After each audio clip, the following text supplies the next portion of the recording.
Sheldon, I'm sure you guys expected some growing pains with all the new pieces this season, but is this frustrating, just the way it's been going these last few weeks?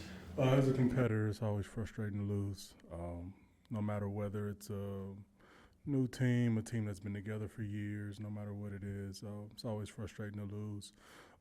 But at the end of the day, this is what it is. We kind of have to be able to go back to the tape, be able to break it down, and find the positives, find the little growth that we're able to see from all this, and continue to push forward with progress.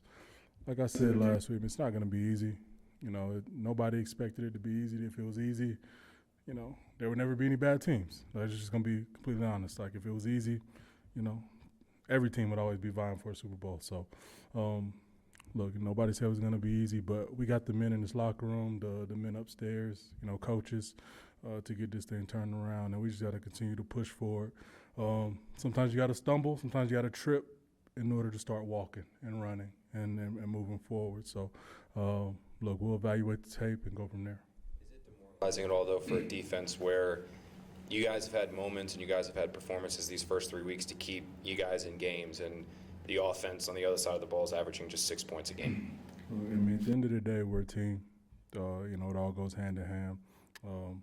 When we're out there, that's our job to get the ball back to offense. No matter how many times it is, no matter if our offense has a fumble, throws an interception, it's our job to go out there and stop the opposing offense and get the ball back to our offense. So, look, we're not here to, say, to be discouraged about anything. When we take the field, our job is to stop the offense, no matter the situation, no matter how much field we have to give up, no matter what it is, our job is to go out there and stop the offense.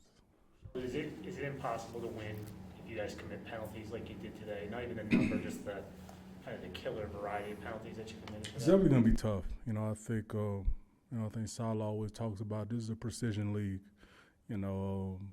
It's hard enough to win as it is, but you can't do things to help that cause, for the opposing team. You can't put yourself in bad situations. You can't have untimely penalties, in key situations, and but unfortunately that's part of the growing process, right? You kind of, like I said, you kind of have to stumble a little bit. You kind of have to take those lumps, and then eventually, you learn, and then eventually it gets better.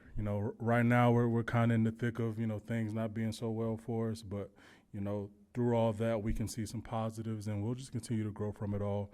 I'm not discouraged. I'm not down on anybody in this locker room. We'll continue to get this thing going. We'll continue to get things better. Like I said, it's not gonna be easy. I think the sooner people realize that, I think the better it'll be. But we just got to keep working. As far as the run defense, there were a lot of pretty significant gains by Denver today. What seems to be the problem? Is it gap integrity? Is it linebackers being a little undersized and not being protected by the guys up front? Listen, without watching, the game, I can't, sit here and point to any specific thing. At the end of the day, we just can't give those runs up, no matter what it is, no matter what the cause is, no matter, what's wrong or what's going right. Look, at the end of the day, we can't give up those runs, because the way we attack, teams are going to, attack us certain ways and run certain things that we're going to see week in, week out. So we just got to be able to stop those, keep them as minimal as possible, tackle, and then force teams into third down, because we feel like we force teams into third down, we'll be pretty damn good. But, overall, we just can't give up those runs. And, it's not on any one person. It's not on any one thing. It's just overall as a defense, we just can't give those up.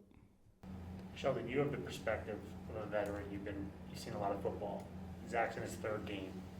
Do you worry about him at all being kind of shaken by this experience? No. I think to know him is to know he's pretty unflappable. To know him and to know is, he comes in the building with a smile on his face every day. He comes in there ready to work. He's eager to learn. He's eager to get better. And I see it throughout, every practice, every rep he takes. He continues to make strides. So I'm not worried.